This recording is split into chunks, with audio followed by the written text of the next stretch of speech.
Salutare tuturor și bine v-am găsit la un nou videoclip. Astăzi voi testa cel mai scump șampun violet de la Technia White Silver Shampoo. Este de la brandul Lakme, scrie aici mai ascuns pe spate. Și după cum am zis, e unul dintre cele mai scumpe. Sticluța asta de 300 de ml a costat undeva la 70 de lei. Haideți să vedem dacă face treabă de 70 de lei. Bineînțeles că am pregătit două șuvițe decolorate. Șampoanele violet nu fac nimic pe părul natural, doar pe părul decolorat. Am pregătit cântarul.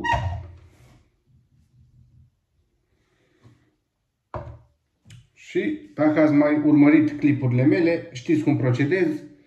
Voi pune aceeași cantitate de șampon.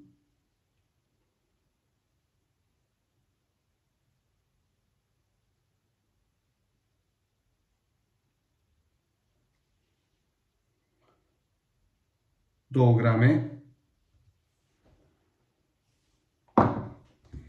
Și în vazonul ăsta la tot 2 grame.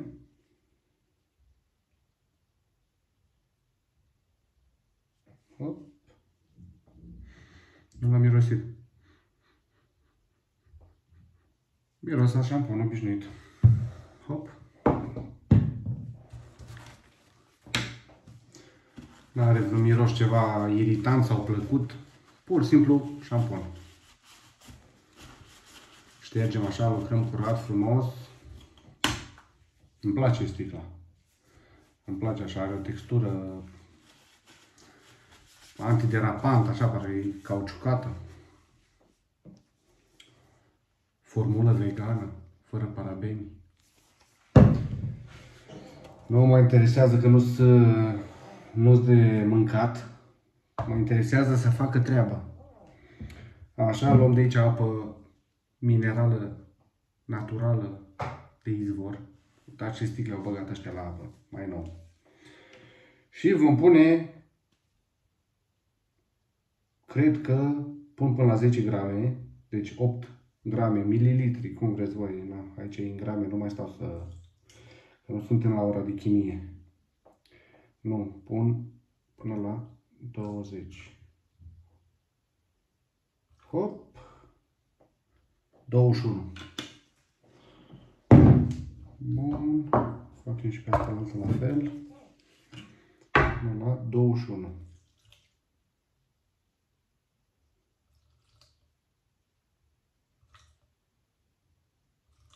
Hop.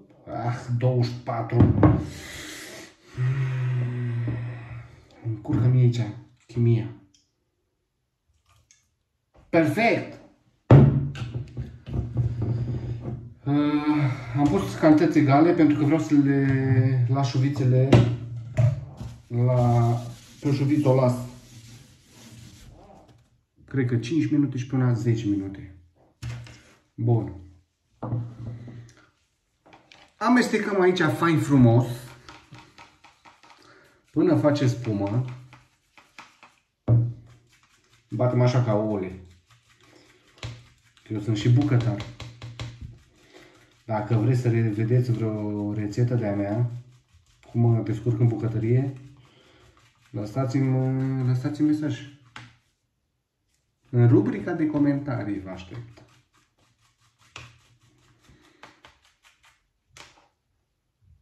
A făcut spumă, o batem până face spume. A făcut spumă, o lăsăm în pace și o batem și pe asta la altă.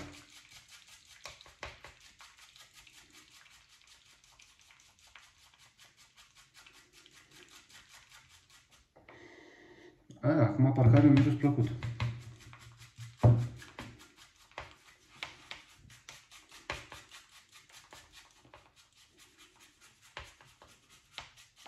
Cel mai scump șampon. Am așteptări mari la tine, băiețaș. Dacă nu, Până acum Carlos e pe locul întâi. Cu toate că are un preț de 10-12 lei, nu știu cât, pigmentează cel mai bine.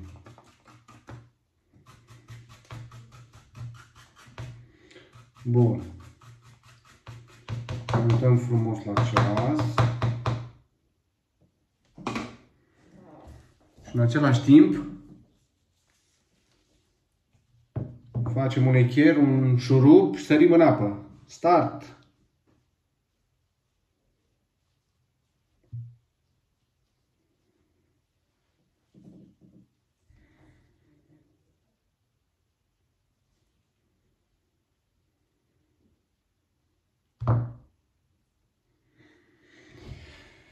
Da, o să facem frumos un timer aici și o să treacă 5 minute cât ai zice pește.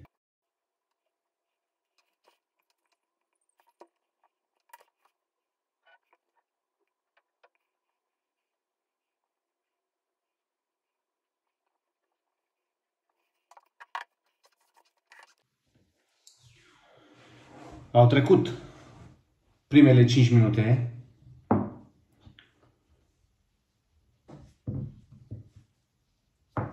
O voi scoate pe aceasta care are elastic aici mai închis la culoare. Haideți să vedem. Am citit între timp pe cutia care nu are scris în limba română, în fine, că se lasă între 1 și 3 minute. Noi am lăsat 5. Și mai scrie aici o mare minciună, că zice că șterge tonurile galbene și... Unde scriu? Și îl face păr alb. White hair. Bă, nu face nimic părul alb, decât vopseaua. Nu-i greu să cred. Adică trebuie să fie decolorat ca lumea, să iasă alb. Bun, hai să-l clătim. Unde să pun eu asta? Hai să o pun eu aici. Punem aici apă curată. De asta minerală, natural.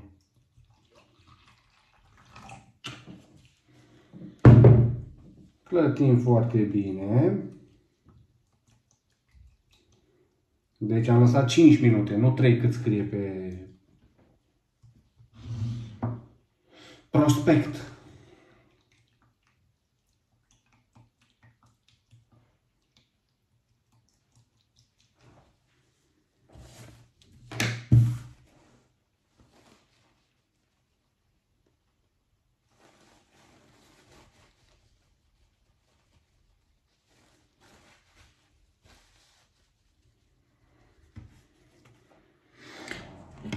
Hai să uscăm, ca să fim siguri.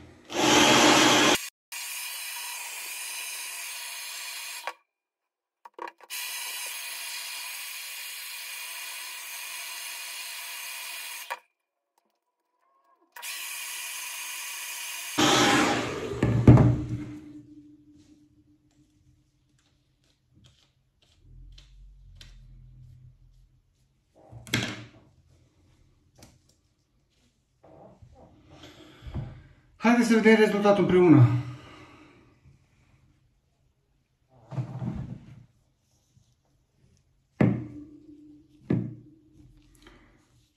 Deci de asta nu s-a atins șamponul și arată așa. Aici am spălat cu șampon timp de 5 minute. Deci trebuie să recunosc că se vede o mică diferență. Și într-adevăr, parcă a mai scos din galben. Da, a scos, se vede, e vizibil. A mai tăiat un pic, a mai neutralizat un pic galbenul. Dar nu complet. Și am stat 5 minute în loc de 3, cum spune pe instrucțiunile lor. Între timp s-au făcut 10 minute cu cea de-a doua meșă. Eu zic să o las și mai mult. Sunt curios dacă o pigmentează violet. Spuneți-mi, vă rog, voi ce urmăriți când folosiți un șampon violet. Sunteți genul de persoană care s-a decolorat, s-a vopsit, a ieșit un gri frumos, deschis, platinat și folosește aceste șampoane ca să-și mențină părul în tonuri reci, pe românește să nu se îngălbenească, sau sunteți genul de persoane care aveți așa un blond care a fost decolorat acum vreo câteva luni, că-s 5, că-s 3, că-s 2, că-s... Ai avut un baleiaj făcut acum un an și vrei să-ți pigmentezi părul, să aibă deja tente de violet și să te țină vreo 5 spălări și abia după aia să dea așa să bată în tonul reci spre gri. Ce preferi? Mie mi se pare că este mai avantajos să pigmenteze puțin părul, pentru că o tentă de violet se vede frumos. Era o vopsea de la Vela, Illumina. Toate tuburile de vopsea aveau o nuanță de violet în plus și se vede super. Da, spuneți-mi, vă rog, în comentarii voi cum preferați. Să vă spălați așa doar pentru a întreține tonul reci sau vreți să-l și pigmenteze? Dacă vreți să-l și pigmenteze, la asta e calosul numărul 1. Bun, lăsăm șuvița asta deoparte pentru a avea ca și model de comparație și eu voi mai aștepta încă 4 minute până cea de-a doua șuviță va face 20 de minute de când este în șampon. Dacă la 20 de minute nu a pigmentat, înseamnă că nu pigmentează absolut deloc violet acest șampon. Revin. S-au făcut 20 de minute de când am băgat și șuvița asta în șampon. Haideți să o clătim, cum am făcut și cu prima. Aruncăm apa în care am clătit-o pe prima. Punem apă curată.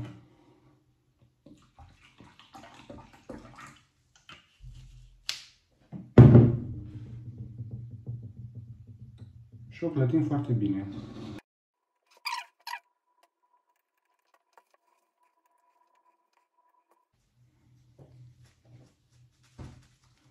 Uscarea.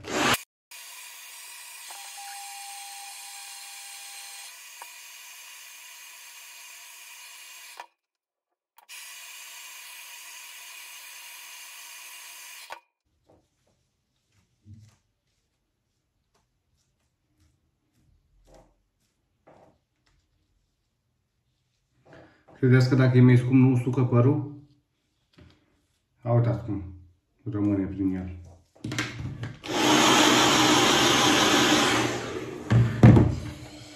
Usucă și ăsta, nu numai calosul. Bun! Deci, meșa cu elasticul ăsta portocaliu, ca și tricoul meu, a stat 20 de minute, ca să nu-l încurcăm. Meșa cu elasticul maro a stat 5 minute. Bun. Acum, haideți să le comparăm. Ia să mă uit eu prima dată la asta de 20 de minute. Exact ca și la prima. Se vede o diferență, dar nu cât să mă mulțumească. Da, am mai tăiat un pic, am neutralizat un pic galbenul, dar nu așa de mult pe cât mă așteptam. Haideți să le comparăm. Deci, să se vadă și elasticul. Asta a stat 20 de minute, asta a stat 5 minute, da? Și acum le punem una lângă cealaltă. Nu vă uitați aici sus, că aici încă e ud. Ne uităm așa.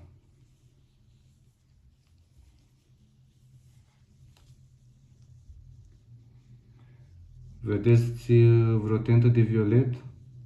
Sau vedeți una din șuvițe foarte albă? Nu.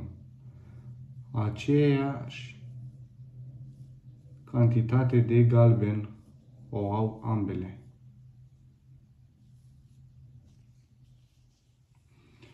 Deci, dacă stai mai mult cu șamponul pe păr, nu te ajută cu nimic. Din punctul meu de vedere, șamponul ăsta este o mare țeapă. Da. Trebuie să o spun. Prea scump. Prea scump pentru ce face. Dacă scoteam șuvița asta albă, era prea ieftin. Dar la ce a făcut, este prea scump. Nu mă interesează că e formulă vegană, pentru că nu-l beau, nu-l mănânc, nu mă ajută o spălare, nu-mi influențează. Nu faci cancer dacă te speli cu ceva care nu e bio.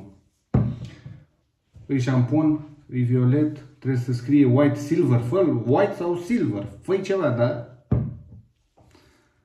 Haideți să scot și o bucată de meșă din părul original. De fapt, ce să scot? Că l-am aici sus, asta nu-i vopsit, da? Astea oricum îți vârfuri și erau mai deschise. Analizați cu partea asta. Vă spun eu, un pic. În video parcă se vede asta mult mai galbenă, dar în realitate aproape identice. Aici stă părul mai grămadă și de asta pare mai galben. Și asta e mai răsfirat așa. Foarte mică diferența. Din punctul meu de vedere, nu-și merită banii. Cum și-ar merita banii? Doar în cazul următor.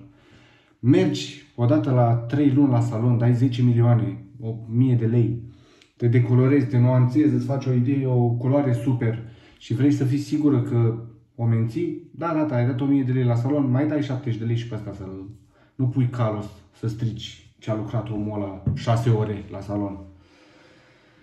Dar pentru experimentul meu a picat testul. Am făcut acest video să rămână aici, îl puteți viziona oricând. Cel mai bine știți voi dacă vă este de ajutor sau nu. Repet încă o dată pentru final, dacă șamponul este foarte bun. Pentru ce? Dacă ai un păr foarte deschis, l-ai decolorat, l-ai vopsit, ai ajuns la culoarea care îți place și vrei să o menții, doar să o menții, să nu se îngălbenească, este foarte bun. Dacă ai un blond mai închis, mai făcut acum mai mult timp, s-a îngălbenit și vrei să stai galbenul, nu te ajută, dai bani degeaba. Dați un like la acest video dacă v-a plăcut și vă aștept în comentarii. Până data viitoare, pa, pa!